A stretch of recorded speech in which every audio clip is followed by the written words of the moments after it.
The new business is discovering either apps or new video games. That's kind of the wave of the future, and you're like, wow, who's going to do that, or who does that? It's a tough world. It's like any other. Like Charlie Steiner said yesterday for broadcasting. Hey, you can get into broadcasting. The question is, how do you make money? How do you make money? Sean Smith is with us. Sean, good morning to you, first of all. How you doing? Good morning, Greg and Dan. Thank you for having me. Oh, we're thrilled to talk to you. Now, you got to know this, Sean. We're two dumb dads, okay? So we're coming at this from dumb dad land. We both have young people in their teens and under. So they love video games. They love all of the things that gaming brings about them. So when I read that your company, Ebash, is coming to Landmark Entertainment Complex and that you're moving into one of the theaters to do something, that's about where I lose it. Right there, I'm like, oh, that's cool. And then after that, I don't understand what's happening. So explain what's going to happen inside that theater. Yeah, sure.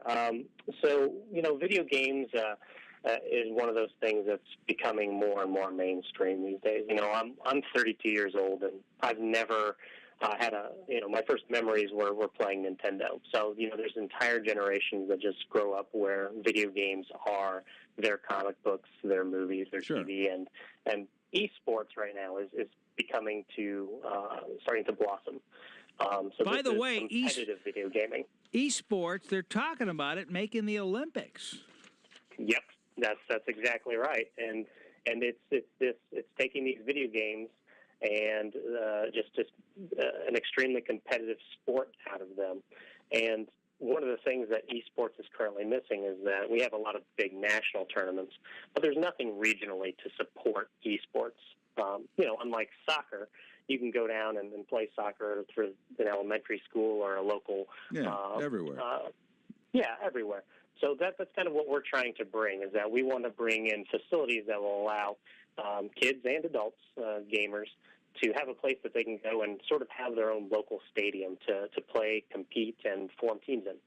So now there's a couple of different things under that umbrella. That I'll start with just the first one on my mind. So you'll have one of the theater rooms set up with a ton of equipment here. I'm looking at 33 PC gaming stations, 16 Xbox Ones, 24 PlayStation 4s, virtual reality coming down the road. And so will I come in, like Dan and I both have boys that love all this, will we come in anytime we want? Do we have to rent the room? Is there schedules of events? How does it play for me?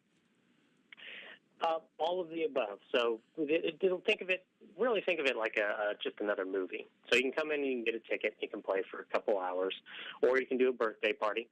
You can, rent out a few machines and host your own events there. And then we're also going to have tons of special events, including tournaments, meet and greets.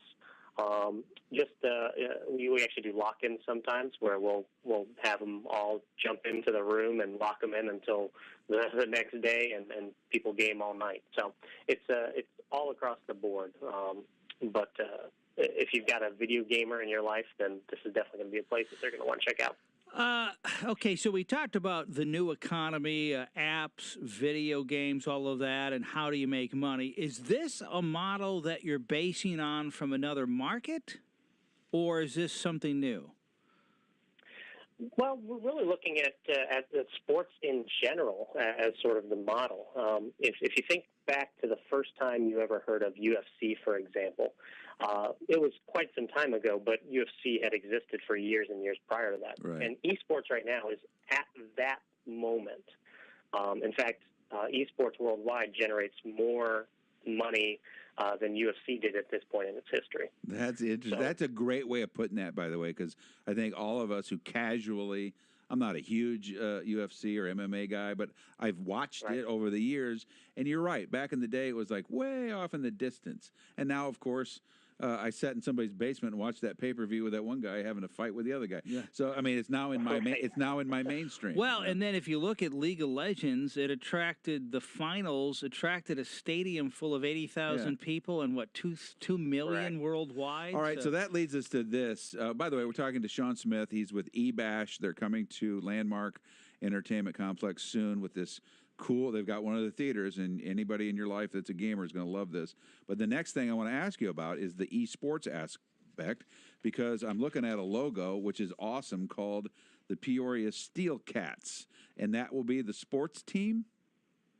Correct. So that will be the esports team, and that's going to be anybody can come and participate and try out for this. So this will be our regional representative, and we really do hope that ultimately, down the road, the region does embrace it, and we can find some good competitors that we can then send off to national tournaments. Because right now, there are plenty of national tournaments, and if you were good enough, you could go win $1 million this weekend. What? Wow! Wow! Hey, by the way, name two guys. Name two guys that will never do that. Yeah. Greg and Dan. Right. Hey, yeah. I'm still trying to figure out Mario Kart. Yeah. Right. What game are you playing? A specific game like League of Legends? Is there a specific game that you play that you compete in? So that's a little bit of a challenge of esports, is that you say esports, and it could be any one of a dozen or 24 titles. And so for the Peoria Steel Cats, we're actually doing what's called the Zen Master Series. So we're taking 10 games and recruiting for them all at once. So if you're really good at Street Fighter, for example, there's going to be a Street Fighter team. If you're really good at League of Legends, we'll have them. If you're good at both, you could be on both simultaneously. But ultimately, Peoria Steel Cats will represent as many of the popular games as possible based on the players that we can get in and the interest level they have. Sean, I have another question for you. This is a little bit more about my just being a dad, and I think I'll speak for Dan here too. We try to protect our kids. We try to make sure that when I know that my son, he's 11, he had a little incident a while ago on a game with somebody he was playing with in a different. He didn't know this person, and they were horrible to him. They were right. I don't know what you call that. They were a troll, or they were just a bully, or whatever they were, and caused a lot of trouble at our house that day. How do you, if I bring my 11-year-old, Dan brings his 10-year-old over to Ebash at Landmark, how do you monitor who's in there and what they might be saying or doing to each other? That's definitely a tough question, one that the industry is struggling with. But I kind of look at, really going back to the sports analogy, you can throw your kids out onto the field, and if the running back runs him over and starts, saying derogatory things to him, all you can do is control how your own child reacts and understands that.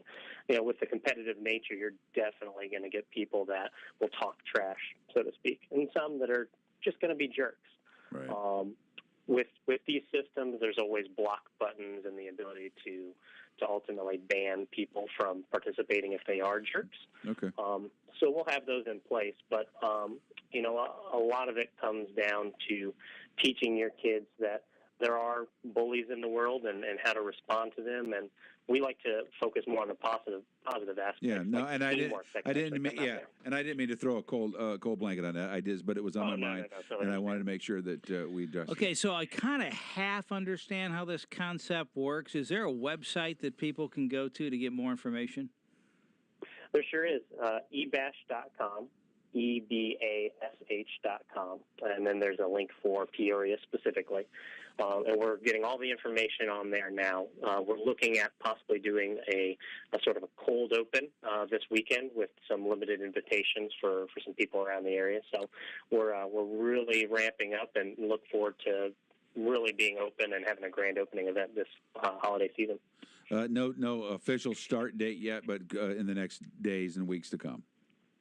Correct. We got our guys in there right now that are still bolting PCs to desks and hooking things up. So let me tell you something, Sean. I'm just going to say that we just met with you today, and we haven't met in person. But if you ever wanted to kill me, you would have me try to wire all of those games together. Yeah. That would just implode into a puddle.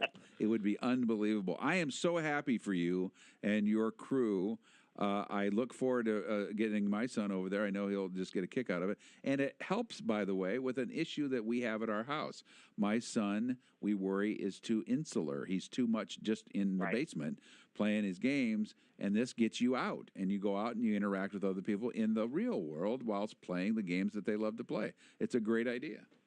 That's exactly right, and that's actually one of our big emphasis points, is that I think a lot of people think that gamers don't want to be social, and that's not really true. They just don't feel as comfortable with it because they kind of have that, they grew up in a digital world where we're all talking to each other on our phones. Well, it's great to see you. We'll run into you out there, I hope, and the best of luck, and we'll just stay in touch down the road.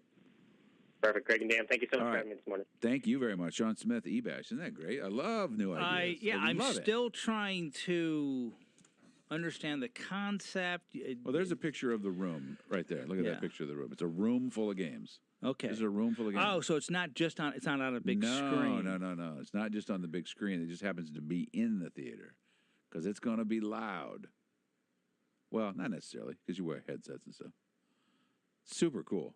I can't wait. Yeah, well, you're right. It is a social place for kids to go. For kids who aren't usually social. Yeah. Or you worry about that anyway. That's cool.